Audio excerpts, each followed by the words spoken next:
जी अस्सलाम वालेकुम, क्या हाल है? सब लोग खैरियत से हैं? पाकिस्तान मुस्लिम लीग नून के अंदर क्या हो रहा है, कुछ खबरें बाहर निकली हैं। मैं चाह रहा हूं कि उसके ऊपर वीलाग किया जाए कि अगर मियां नवाज शरीफ साहब जीत जाते हैं तो वो गवर्नमेंट किस तरह बनाएंगे, किसको क्या दिया जाएगा, किससे क्या लिया जाएगा, ये हम आपको आज के वीलाग में बताएंगे। और जेएलएम के अंदर बहुत कुछ हो रहा है। वहां पे फवाद चौधरी साहब 2 हलकों में इलेक्शन लड़के जीते थे।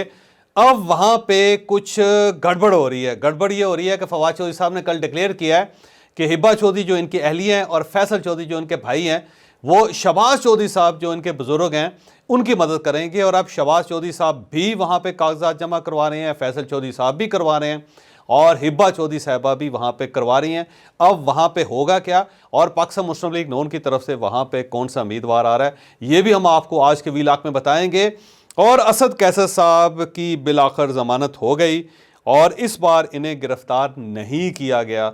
तो सबका ख्याल ये है, बल्कि पाकिस्तान तहरीक इंसाफ के अपने लोगों का ख्याल ये है कि असद कैसर साहब का सॉफ्टवेयर अपडेट हो चुका है और अब इन्हें इलेक्शन लड़ने की इजाज़त भी मिल जाएगी। क्या ये वाकई बात दुरुस्त है? ये भी हम आपको आज के वीलाग में बताएंगे।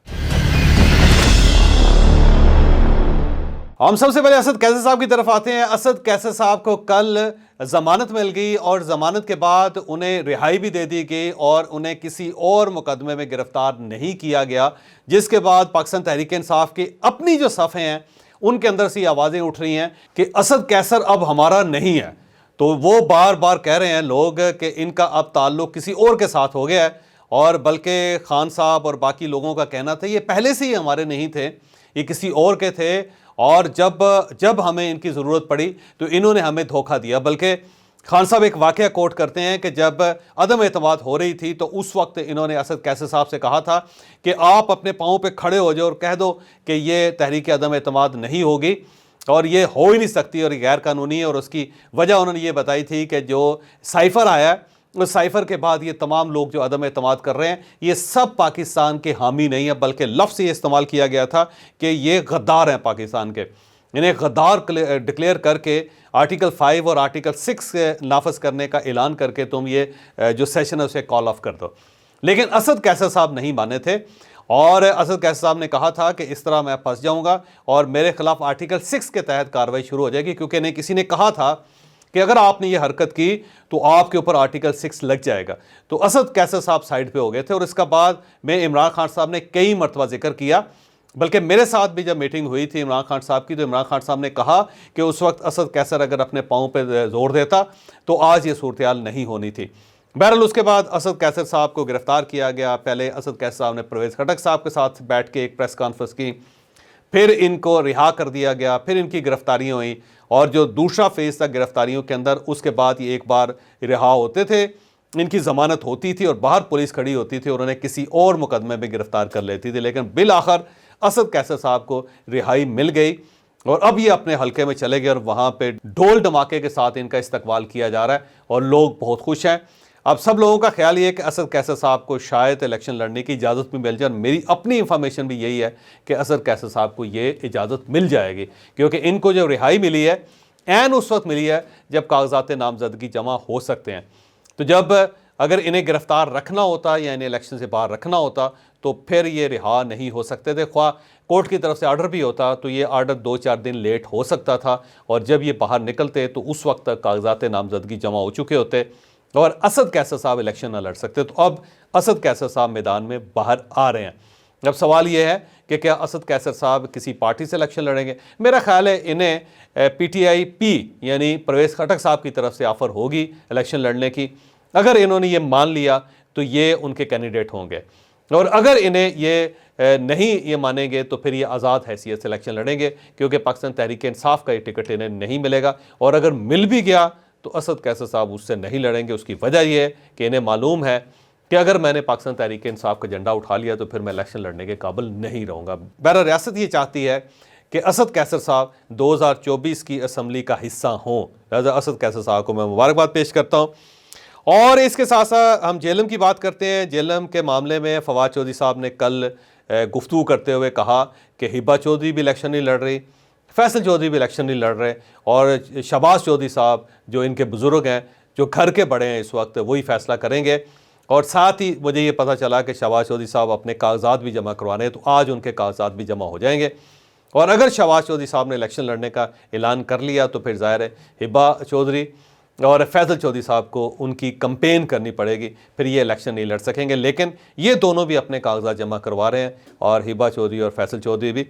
यहाँ पे मैं बहरहाल हिबा चौधरी की तारीफ़ करूँगा कि ये खातून मर्दाना वार अपने खामद के साथ खड़ी है, और जिस तरह हल्के में जाके इन्होंने काम स्टार्ट किया है फुल प्रेशर के बावजूद, और फैमिली रजिस्ट कर रही है। ज़ाहिर है फैसल चौधरी साहब भी कर रहे हैं, शहबाज साहब भी कर रहे हैं, और बाकी उनके कज़न्स भी कर रहे हैं वहाँ पे, क्योंकि 4 उम्मीदवार हैं फैमिली के अंदर जो इस हल्के से इलेक्शन लड़ना चाह रहे हैं। ज़ाहिर है फवाद चौधरी साहब तो इलेक्शन नहीं लड़ सकेंगे, और उन 4 उम्मीदवारों ने इनको बहुत ज़्यादा प्रेशराइज कर रखा है कि आप हल्के के अंदर ना आएँ। और जब ये प्रेस क्लब गई तो वहाँ पर ताले लगा दिए गए और लोगों को भगा दिया गया वहाँ से, इनका जलसा नहीं होने दिया जा रहा। लेकिन इसके बावजूद खातून के अंदर जुर्रत और हिम्मत है कि ये कोशिश कर रही हैं, और मुझे ये लगता है कि ये वहाँ पे फवाद चौधरी साहब की सीट जो उसको किसी न किसी तरीके से सिक्योर कर लेंगे। तो अब इनके मुकाबले में जो उम्मीदवार पाकिस्तान मुस्लिम लीग नून की तरफ से आ रहे हैं वो बिलाल कियानी है, और ये जो बिलाल कियानी है पाकिस्तान के बहुत बड़े कार्डियोलॉजिस्ट जनरल अज़हर कियानी के साहबजादे हैं, और ये जेलम से इलेक्शन लड़ रहे हैं, और इन्हें पाकिस्तान मुस्लिम लीग नून का टिकट भी मिल रहा है। इनके बारे में मशहूर है कि इन्हें ये टिकट मरियम औरंगज़ेब साहबा ने लेके दिया है, और उन्होंने इसके लिए बहुत ज़ोर लगाया और पार्टी को कन्विंस किया कि ये वाकई अहल आदमी है, बड़े मुतहर्रिक हैं, और इनके अंदर बड़ी हिम्मत है, ये पार्टी का साथ नहीं छोड़ेंगे, और इन्हें टिकट दिया जाए। तो अब मेरा ख्याल है टिकट शायद इनको मिल रहा है। लेकिन हल्के के अंदर से बहुत ज़्यादा लोग एतराज़ कर रहे हैं, और वो लोग जो पाकिस्तान मुस्लिम लीग नून का पुराना हिस्सा है, जो बड़े पुराने इनके वर्कर्स हैं, वो सब कह रहे हैं कि ये हमारे साथ ज़्यादती है, और अगर आप बाहर से एक शख्स को लेकर आएंगे तो शायद ये इलेक्शन हम विन ना कर सकें। लेकिन ज़ाहिर है पाकिस्तान मुस्लिम लीग नून इस वक्त चाह रही है कि मैक्सिमम लोगों को अकोमोडेट किया जाए, और कुछ लोगों का ये भी ख्याल है कि कुछ लोगों को इसलिए भी अकोमोडेट किया जा रहा है ताकि वो कामयाब ना हो सकें, और पार्टी के अपने लोगों का ख्याल है कि शायद वहाँ से बिलाल कियानी साहब नहीं जीत सकते, इसलिए इन्हें जेलम का टिकट दे के इन्हें वहाँ पे पार करने की कोशिश की जा रही है। लेकिन मरियम औरंगज़ेब साहबा जो है ना बड़ी हिम्मत लगा रही हैं, बड़ी वक्त दे रही हैं, और बड़ी कोशिश कर रही हैं बिलाल कियानी साहब के लिए। और कुछ लोगों का ख्याल है कि अगर ये जीत गए तो इन्हें शायद वज़ीर सेहत भी बना दिया जाए अगली कैबिनेट के अंदर। अब सवाल ये है कि क्या आप बन सकेंगे या नहीं, ये तो अल्लाह बेहतर जानता है। लेकिन बहरहाल जनरल अज़हर कियानी साहब बड़े शानदार इंसान हैं, वो RIC के सरबराह भी रहे हैं, उससे पहले जो आर्म फोर्सेस का इंस्टीट्यूट ऑफ कार्डियोलॉजी है उसके सरबराह भी रहे हैं। पाकिस्तान के बहुत बड़े कार्डियोलॉजिस्ट हैं, मियां नवाज शरीफ साहब का इन्होंने इलाज भी किया था, और इनकी बड़ी ख्वाहिश है कि वो अपने बेटे को वजारत की कुर्सी पर देख सकें। तो अज़हर कियानी साहब की कोशिश, फिर मरियम औरंगज़ेब साहबा की कोशिश, फिर बिलाल कियानी साहब की अपनी एफ़र्ट, और उसके नतीजे में इन्हें टिकट मिल रहा है। अब सवाल ये है कि अगर ये इलेक्शन हो जाते हैं, वैसे तो हो जाएंगे, इसमें कोई शक नहीं 8 फरवरी को, तो उसके बाद सिनेरियो क्या बनेगा। पहला मेरा ख्याल ये है कि मियां नवाज शरीफ की हुकूमत बन जाएगी, जैसे भी बने, लेकिन बहरहाल उनकी गवर्नमेंट बन जाएगी, और उनके रास्ते में अब कोई रुकावट नहीं रही। और अगर कोई रुकावट है तो सुप्रीम कोर्ट ऑफ पाकिस्तान का एक 7 रुकनी बेंच बैठ रहा है, और वो फैसला करेगा ताहयात नाहली का कि क्या 2 कवानीन के तहत इलेक्शन हो सकते हैं या नहीं हो सकते। तो मेरा ख्याल ये है कि मियां नवाज शरीफ साहब के ऊपर जो ताहयात नाहली की तलवार है वो हट जाएगी, और उसके बाद मियां नवाज शरीफ साहब प्राइम मिनिस्टर बन जाएंगे। अब सवाल ये है कि पंजाब के अंदर कौन होगा।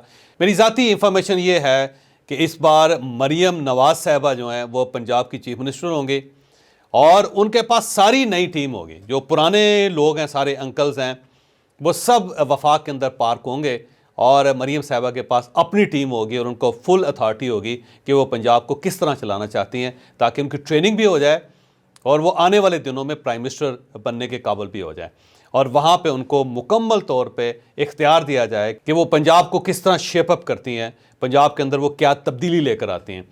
और उसके बाद जो मियां शहबाज शरीफ साहब की अपनी टीम है वो सारी वफाक के अंदर आ जाएगी, ताकि मरियम नवाज साहबा के सामने पंजाब में कोई हर्डल ना रह जाए। और अब अगला सवाल ये है कि अगर प्राइम मिनिस्टर मियां नवाज शरीफ साहब बनेंगे तो मियां शहबाज शरीफ साहब का क्या बनेगा। तो मेरा ज़ाती ख्याल ये है कि मियां शहबाज शरीफ साहब को वज़ीर ख़ारजा बनाया जाएगा, क्योंकि वो एक ऐसा काम है जिसके अंदर वो बहुत कंफर्टेबल है, और वो दुनिया को के साथ कनेक्ट भी कर सकते हैं, उनकी अपनी दोस्तियाँ भी हैं, मुतहरक भी हैं, एनर्जी भी बहुत है उनके अंदर, और अगर उन्हें वज़ीर ख़ारजा बनाया जाता है तो वो बहुत डिलीवर भी कर सकेंगे। तो वो मेरा ज़ाती ख़्याल ये है कि वज़ीर ख़ारजा उनको बनाया जाएगा ताकि वो पाकिस्तान की इमेज को बेहतर बना सकें। अब हमज़ा शहबाज साहब का क्या बनेगा? तो हमज़ा शहबाज साहब भी डेफिनेटली वफाक में आएंगे, लेकिन शायद इनके पास कोई बहुत अच्छी वजारत ना हो, क्योंकि अगर पूरी कैबिनेट के अंदर ही शरीफ होंगे सारे तो उससे एक इमेज बहुत अच्छा नहीं रहेगा, तो उनको एक लो प्रोफाइल मिनिस्ट्री वफाक के अंदर मिलेगी। अब इसी तरह मियाँ शहबाज साहब की जो टीम है जो उनके साथ काम करती थी वो सारी की सारी वफाक के अंदर होगी और उन्हें मुख्तलिफ वजारतें दी जाएंगी, लेकिन जो मुतहरक वजारतें हैं, जो बड़ी वजारतें हैं, वो मियाँ नवाज शरीफ साहब उनका फ़ैसला खुद करेंगे और उनकी पूरी कोशिश होगी कि इनकी जो गवर्नमेंट है पिछली हुकूमतों से मुख्तलिफ हो। और इस बार मियाँ नवाज शरीफ साहब की एक और भी ख्वाहिश है कि इस बार इनकी फ़ौज के साथ लड़ाई ना हो, और अगर मियाँ नवाज शरीफ साहब ये करने में कामयाब हो जाते हैं तो फिर शायद ये पहली मरतबा हो कि मियाँ नवाज शरीफ साहब 5 साल पूरे कर जाएँ।